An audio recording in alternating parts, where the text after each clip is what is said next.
Berro Bambán, Velar e Edicións Xerais de Galicia presentan...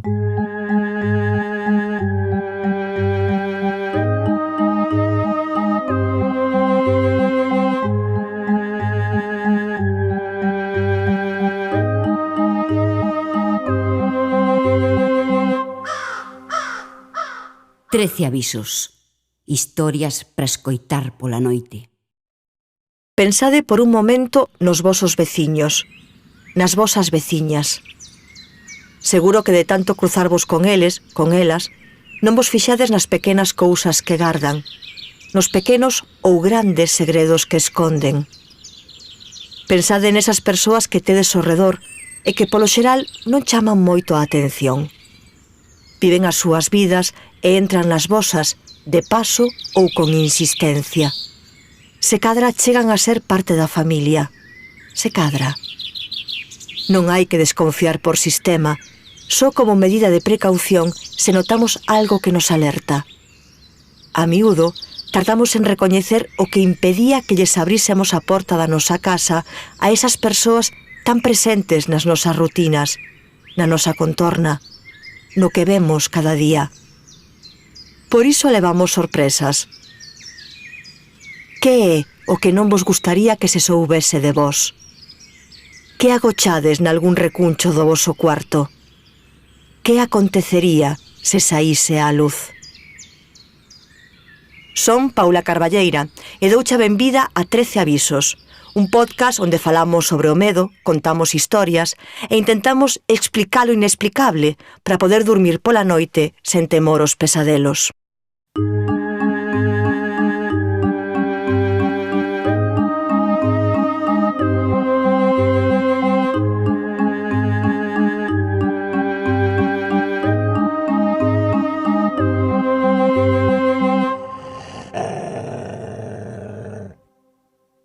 A veciña.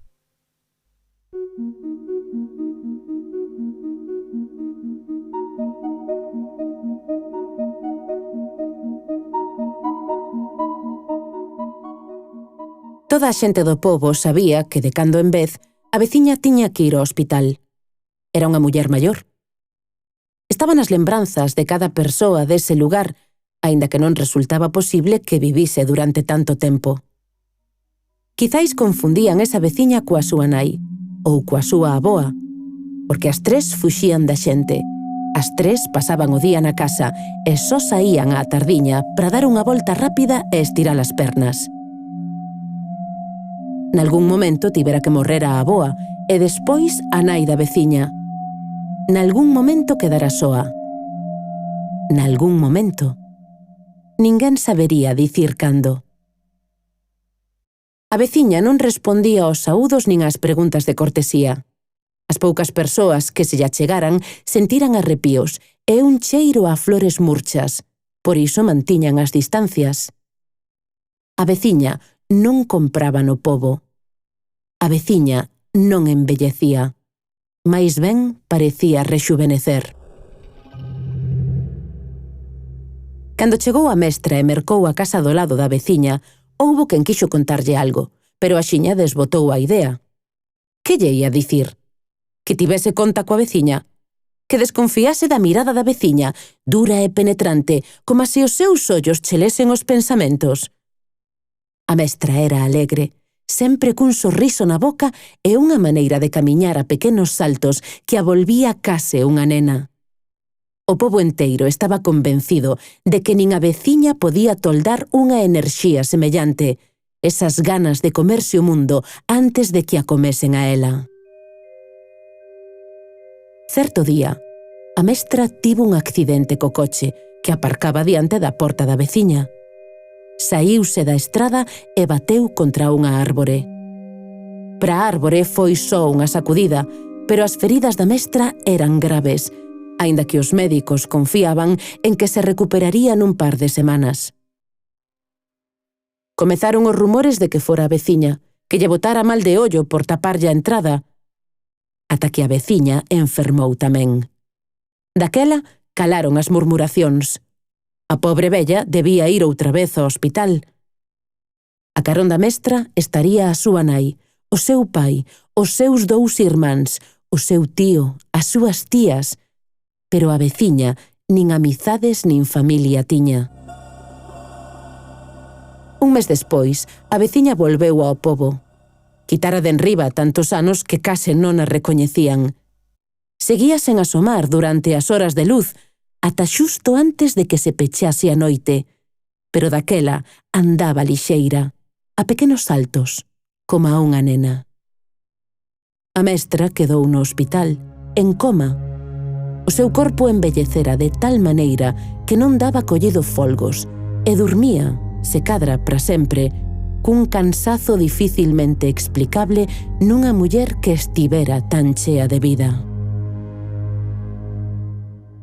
Por aquel lugar cóntanse varias lendas das chamadas meigas chuchonas, que chuchan o tempo no desexo de ser inmortais.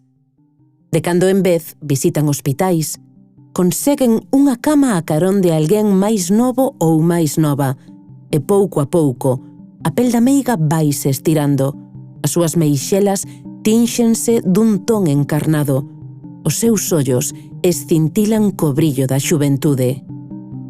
Quen está na cama á beira, engúrrase, palidece, cae nun pozo escuro de sono do que nunca máis esperta.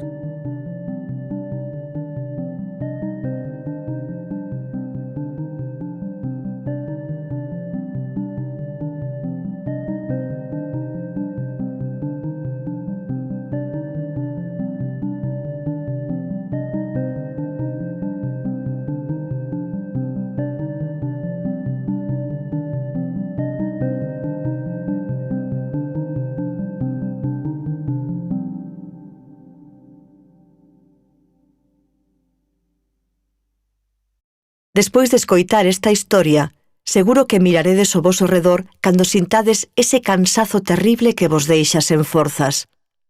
Non vai a ser que alguén vos vixíe por trás da xanela.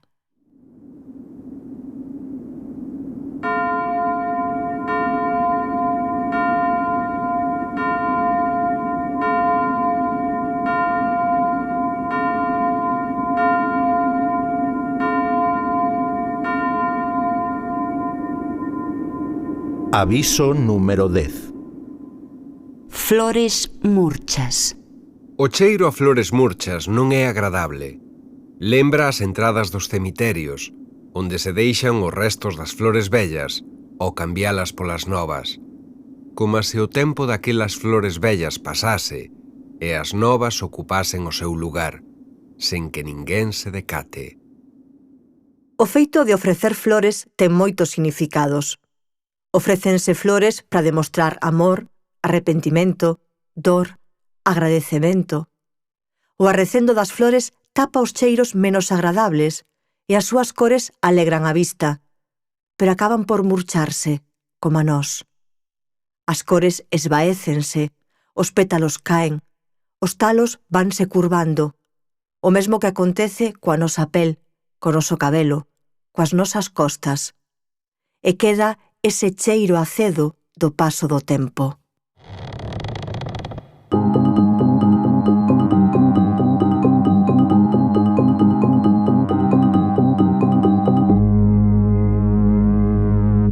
Historias do ataúde. Estamos na sección Historias do ataúde, con o noso pequeno ataúde de cartón.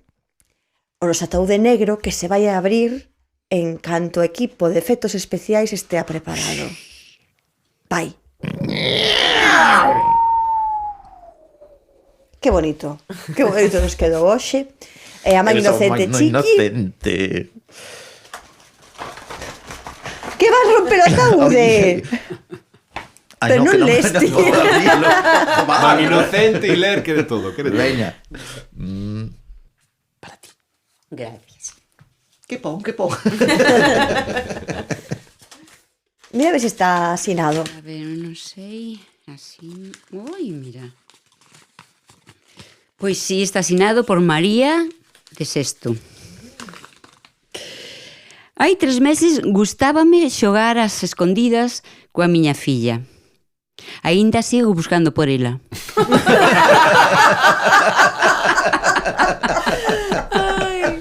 Pois sí. Aí te sigo buscando por ela. Que guai. Pois moita sorte. Son moi 3 graciosas meses, estas, Sí, sí. Ti imagínate que desaparece... Claro, é que a túa filla... Ti o liches así, como dicindo... Pero 3 meses... Nos entrevistamos a Erika Couto Ferreira cando lle preguntábamos polo seu maior medo. O seu medo, ao momento que máis medo pasou, foi cando perdeu o seu fillo. Perdeu no porque iban camiñando... Está no capítulo 2. Sí, bueno, pois eso. Podedes escoitalo. E decía que fora un terror a non volver ver o neno, non? Entón imagino ese pánico de non atopar. Home, se xogas as escondidas, xogas nun recinto, non? Nun sitio pechado, pequeno. A miña sobriña unha vez xogando escondite, empezamos a buscala e cansámonos de buscala. E pasado o tempo dicía, pero Carolina, onde está? E buscamos e non aparecía. E pasadas horas saliu entre un montón de peluches, quedara dormida. Meterase dentro dos peluches e pasado moito tempo e miña irmá desesperada. E nunca fixestes xogando... Bueno, nos facíamos os irmáns xogando escondite, como nos temos un irmá pequena. E cando se escondía ela... Marchar. Sí. A ti fixeron xo, fixeron. A mí fixeron un momento. Sí, pois nos facíamos eso. Sí. Marchar directamente. Vos sí que xogabades eso. Sí, Sí, pero... eso sí, y seguramente agora que está contando Barato, esa crueldad, porque eso compartimos Barato e eu, a irmá maior, e a crueldad da irmá maior e as amigas da irmá maior, pois tal cual. Pero volvendo así ao conto, é que claro, aquí é unha nai, xa non estamos falando de irmás ou de xente ou de amigos ou de amigas, sino que é a nai que xoga, claro, imagínome unha nai coa súa filla, que só están nai e filla, non? E que de repente, pues, un xogo inocente que se volva 3 meses. Sabes, que non é... A cantidade son 3 meses. Eu vexolle uns méritos. Non quedou dormida nos peluches. No. home, Esa non vai aparecer. No. O sea, 3 meses despois. Que se aparece a ver como. No, xa está. No, pero moi ben por... a autora chamábase? María. María. Pois moi ben por María. María de Porque Sesto. consigue as dúas Sí, cousas. sí. Meterse Sí. primeiro nun personaxe e despois algo que pode ser moi tráxico, tal como escribe e como di, resulta lixeiro e cómico. Tamén é moito mérito de ser microrelato, non? De ter esta condensación. Entón, de repente, dache a volta. Sí. No, e tamén ten, unha historia que, digamos, a primeira filla que desaparece. É dicir, Sí. xa levamos unhas cantas nais que desaparecen, tanto nos contos en galego como nos de español. Pero é a primeira primeira filla que desaparece, non? sí, Que é nos contos que digamos que é un terror que comparten tanto nais, o pais, como os nenos, que os nenos tamén, non, unha das cousas máis fortes é que desaparezcan os seus pais. Claro, perderte. Claro. Sí. O sea, Perderte, sí. as nais dicen, non quero perder, pero os nenos teñen medo a perderse tamén, e que non volvas por eles. Sí, eu creo que é un dos grandes medos, en todas as idades, pero especialmente na infantil, o abandono, que te abandone. Sí. Por iso hai tantos contos tamén, de nenos abandonados. Moi ben, María, moitas grazas.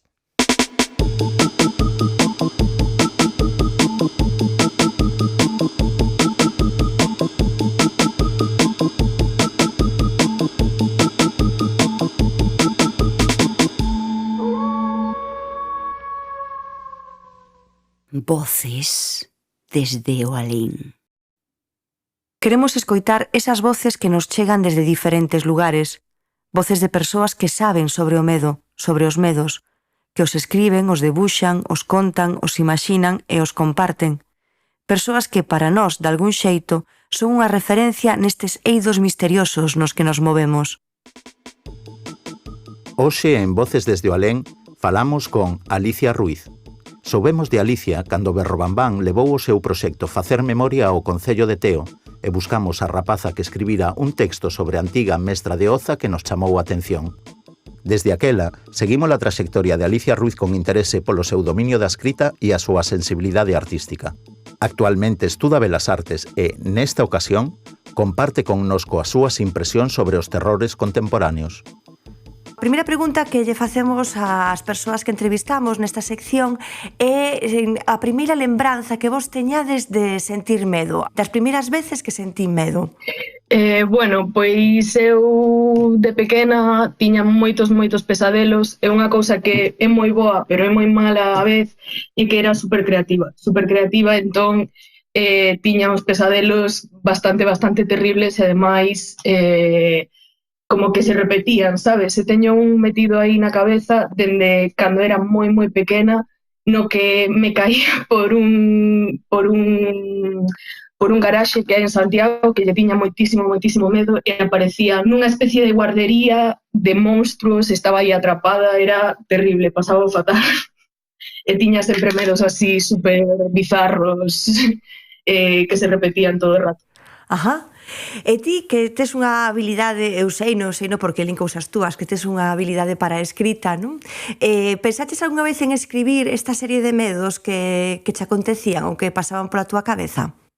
Pois sí, a ver, é que antes escribía máis, pero agora cando escribo precisamente sobre as cousas que me preocupan ou que me asustan, para ter unha maneira como de manifestalo de maneira sana.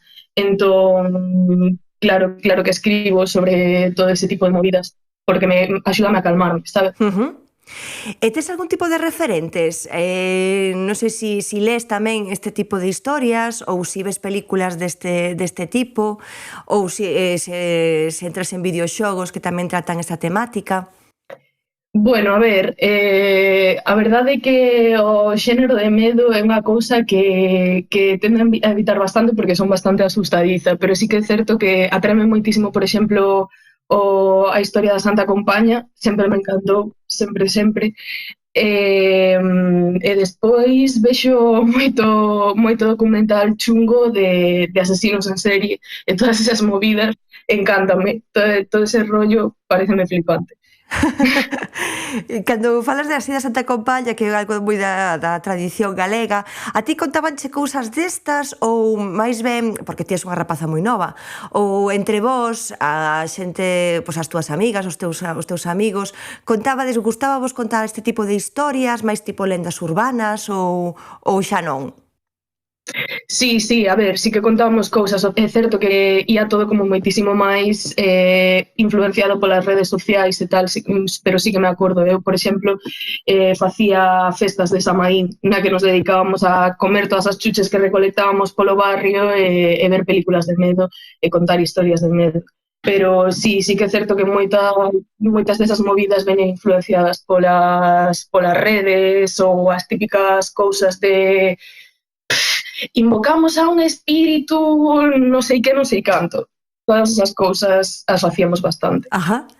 E se eu pregunto, pois eu que sei, por autores, autoras ou películas así de medo que che veñan á cabeza? Esa primeira película na que penso que xusto a vin nunha destas festas que facía eu e quedei bastante impactada foi El Resplandor de Kubrick. Encantoume. Pero é iso, como que o medo é unha cousa que intento racionar un pouco, porque senón... Por que crees que nos atrae tanto isto? Pasámolo tan mal, non? Como ti comentas, a hora de ver unha película ou de ler unha historia ou cando nos contan algo, pero ao mesmo tempo nos atrae. Ti por que pensas que é? A ver, é que ao final o medo é unha emoción como outra calqueira.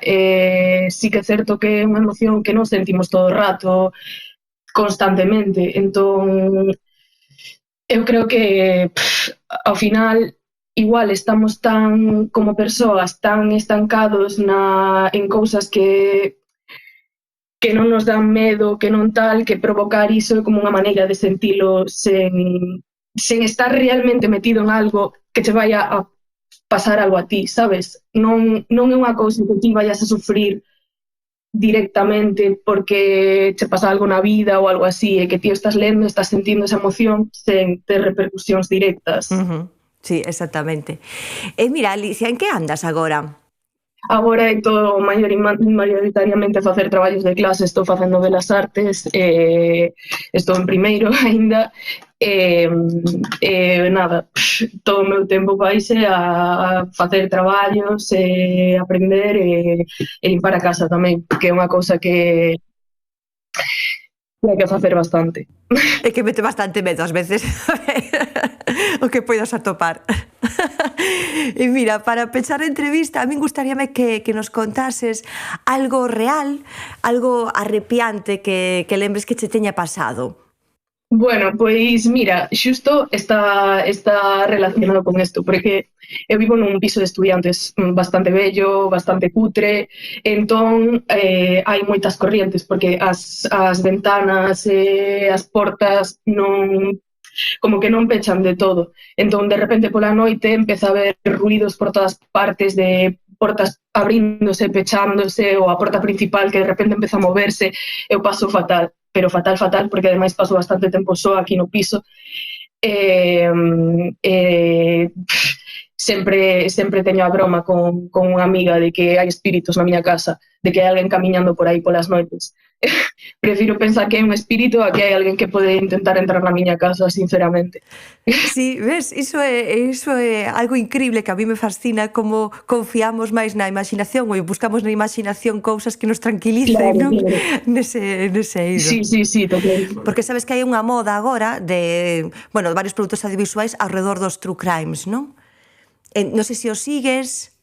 A ver, é que eu teño un problema coas movidas audiovisuais, porque eu sei perfectamente que este tipo de cousas son terribles e super amarillistas, que realmente non aportan nada, pero a min encántame. Entón, non sei, é como o meu placer vergonzoso, porque non entendo perfectamente que realmente aproveitase de precisamente isto do medo e tira do que temos nós como seres humanos, que precisamente nos atrae ao medo e ao terror, e sobre todo ao terror que é real, sabes? Porque non é mesmo eso que che dicía, de pensar que hai un espírito na miña casa, que pensar que pode haber unha persoa real que faga iso. Entón, como que provócache moitas emocións, moita expectación ese tipo de produtos audiovisuais, e sí que é certo que eu entendo que son unha merda, porque casi ata romantizan a este tipo de asesinos, pero a min flipame, a verdade. E iso que ti comentabas tamén, que é moi interesante, diso se basea todo isto, non? A parte de verdade que hai, a parte real, non? Falábamos outro día das lendas urbanas e que precisamente o seu atractivo é iso, que se contan como reais, como que aconteceron. O dos true crimes entran dentro dunha tendencia actual, non, de estar como cos pés pegados no chan, de botar fora a ficción e cinguirnos máis a cousas reais que aterrorizan, máis que a criaturas do alén ou a outra serie de cousas. Non sei se vai por aí. A ver, eu creo que ao final as lendas son unha cousa que sí que é certo que se están perdendo, porque precisamente por iso, porque cando sabes que é real, pero estás vendo dende unha perspectiva de sei que a min isto hai moi poucas probabilidades de que me pase, como que é unha sensación como máis forte que a de, pois, está vindo a Santa Compaña ou algo así, que ao final non coñezo a persoas que crean realmente na Santa Compaña e que é verdade que vai aparecer un desfile de mortos polo monte, sabes? Creo que a xente tira máis cara as cousas lonxanas pero reais que as cousas ficticias pero cercanas.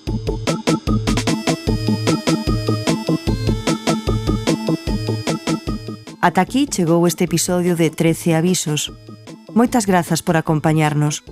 Que pasedes unhas boas noites e un consello: non fuxades do medo, espantádeo.